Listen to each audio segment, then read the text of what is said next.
ሰላም ኦርቶዶክሳውያን ቤተሰቦች እንዴት ናችሁ?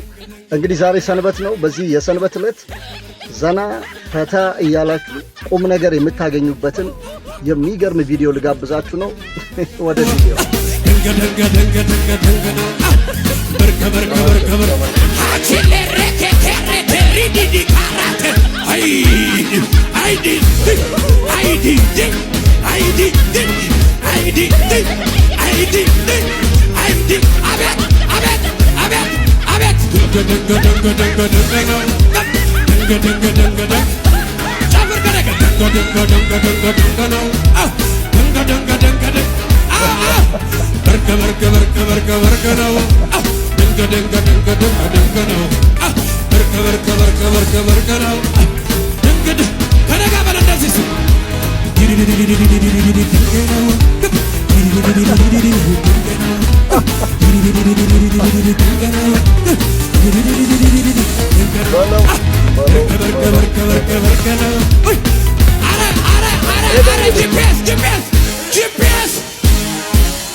ወይኔ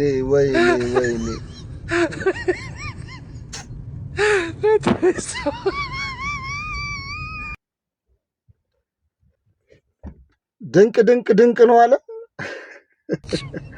ምን ነው ድንቁ? የሱ መዝለል፣ የሱ እየጨፈሩ ማስጨፈር ድንቁ ይሄ ነው። የሱ የዳንስ ስልት ድንቅ ነው።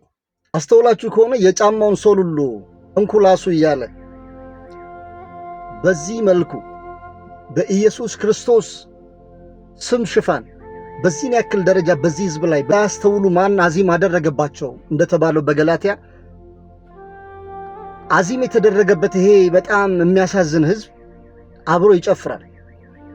በሚገርም ሁኔታ እናት አባቶች ሁሉ እናቶች በእድሜ ትልቅ የሆኑ የእድሜ ባለጸጎች እናቶች በዛ እድሜያቸው ሲቀሉ ስታዩ እጅግ በጣም ታዘናላችሁ። በመጨረሻ እንድራ ነው ጂፒኤስ ነው ማንሰማው ነገር የለም። በእውነት ማንሰማው ነገር የለም። እስኪ ሁለተኛውን ቪዲዮ ደግሞ ሁለተኛው አንጋፋው ዳንሰኛ አፍሪከኛ ይለናል። ይኸው ተከታተሉ። ስሙ እንግዲህ በአፍሪከኛ ነው ሄደ እንግዲህ በለው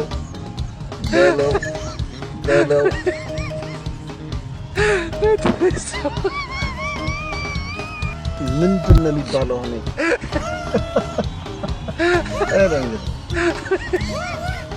ሄደ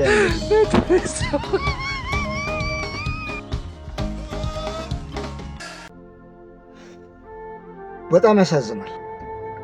እኔ የምለው ቤተሰቦች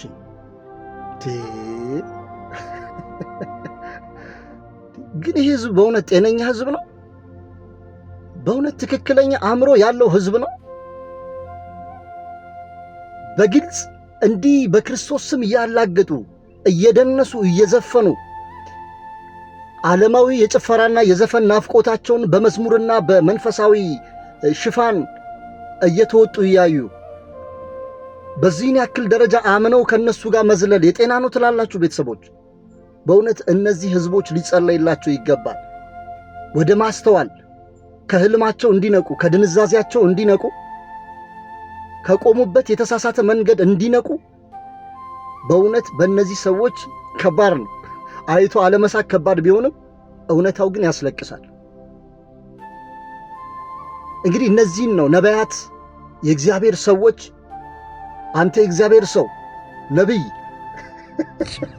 እኔ በጣም የሚያስቀኝ በእውነት የእግዚአብሔር ሰው ነቢይ ተብሎ ሲጠሩ በጣም ነው የሚገርመኝ። በእውነት በጣም ያሳዝናል። በእውነት አስተውሉ ቤተሰቦች፣ አስተውሉ። በዚያ ወገን ያላችሁ ፕሮቴስታንታውያን የኛ ወገኖች ናችሁ፣ የኛ እህቶች ናችሁ፣ የኛ ወንድሞች ናችሁ፣ የኛ እናቶች ናችሁ፣ የኛ አባቶች ናችሁ። ከክብር እንድትጎድሉ አንፈልግም። ጨለማ እንዲወርሳችሁ አንፈልግም። ዲያብሎስ እንዲጫወትባችሁ አንፈልግም። ለዋነኞች አላዝንም። ነቢያት ነን ባዮች፣ ፓስተሮች ነን ባዮች፣ የእግዚአብሔር ሰዎች ነን ባዮች ለነሱ አላዝንም። ለምን? ፐርፐዝሊ በዚህ ጉዳይ ላይ አሰርተው አፍሪካ ሀገር ላይ ሄደው ህዝብን እንዴት ማጭበርበር እንዳለባቸው በመንፈሳዊ ስም በእርግጠኝነት የምነግራቸው እነዚህ ዛሬ ፓስተር የሚባሉ ሰዎች በክርስቶስ አያምኑ፣ በእግዚአብሔር አያምኑ፣ ሃይማኖት የላቸው፣ እምነት የላቸው። ነገር ግን ሲያስቡት የቢዝነስ ምንጭ ምንድን ነው ብለው ሲረዱ የቸርች ፕላንት እንደሆነ በዚህ ዘመን በተለይ ቸርች ፕላንት ወይም ደግሞ የቸርች ቢዝነስ አዋጭ እንደሆነ ስለተረዱ አፋቸውን ሳይፈቱ ገና ከክፍለ ሀገር ሲወጡ ቸርች ከፍቼ ህዝቡን እንዴት ልበዝብዘው ብለው የሚወጡ ናቸው። በቅጡ እኮ የእግዚአብሔርን ቃል ጠቅሰው አያስተምሩም። ማስተዋል ከቻላችሁ የእግዚአብሔርን ቃል የመጽሐፍ ቅዱስ ቃል ጠቅሰው ምናልባት ቢጠቅሱ ለነሱ ይጠቅመናል ብለው ለሚያስቡት ጥራዝ ነጠቅ ጥቅስ ካልሆነ በስተቀር መሰረታዊ የእግዚአብሔርን ቃል መሰረታዊ የወንጌል ትምህርት አያስተምሩ። አንቺ እዚህ ጋር የጎደለብሽ ሞልቶልሻል፣ አሁን ከቤቴ ስትወጪ መንገድ ሁሉ ቀና ይሆንልሻል፣ ዛሬ በቤትሽ ደስታ ብቻ ነው፣ ወደፊት በሽታ አያገኝሽም። በቃ ዝም ብሎ መቀባጠር። ይሄ ደግሞ የህዝቡ ጉድለት እንደሆነ ያውቁታል። የአንድ አፍሪካዊ ሰው የህይወት ዕጣ ፈንታ እንደሆነ ያውቁታል። የአብዛኞቻችን ህይወት በጉድለት የተሞላ ነው፣ በሐሳብ በጭንቀት የተሞላ ነው። ይህን ስነ ልቦና ነው ጭነው የሚመጡት እንጂ የእግዚአብሔርን ቃል ጠንቅቀው ተረድተው የእግዚአብሔር ሰዎች ሆነው ህዝቡን እንዴት በወንጌል እንታደገው፣ ከዲያብሎስ ከሰይጣን አሰራር እንዴት እናውጣው በማለት አይደለም የሚመጡት። በስነ ስርዓት አሰርተው ይህን የማጭበርበር ሲስተሙን በደንብ ሰልጥነው ተምረው መጥተው ነው በዚህ ህዝብ ላይ የሚጫወቱት። እጅግ በጣም ያሳዝናል። ቤተሰቦቼ በመጨረሻም አንድ የመጽሐፍ ቅዱስ ቃል ባነብላችሁ ደስ ይለኛል። ስለ እነዚህ አታላዮችና አጭበርባሪዎች ሐሰተኞች ነቢያት የተጻፈ አንድ ቃል አለ። ሁለተኛ ጴጥሮስ ምዕራፍ 1 ከቁጥር 1 እስከ 2 እንደዚህ ይላል።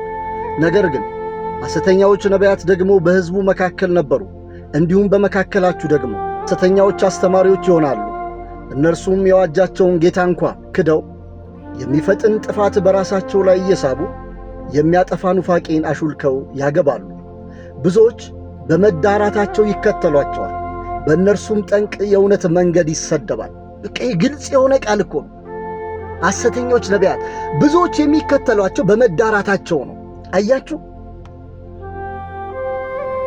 ዝሙትን ወደ መንፈሳዊ ቦታ በማምጣት በእግዚአብሔር ቃል ሽፋን፣ በኢየሱስ ክርስቶስ ሽፋን ዝሙትን፣ መዳራትን፣ ርኩሰትን፣ ዳንስን፣ ሙዚቃን፣ ዝላይን የሚያመጡትን ብዙዎች በመዳራታቸው ይከተሏቸዋል።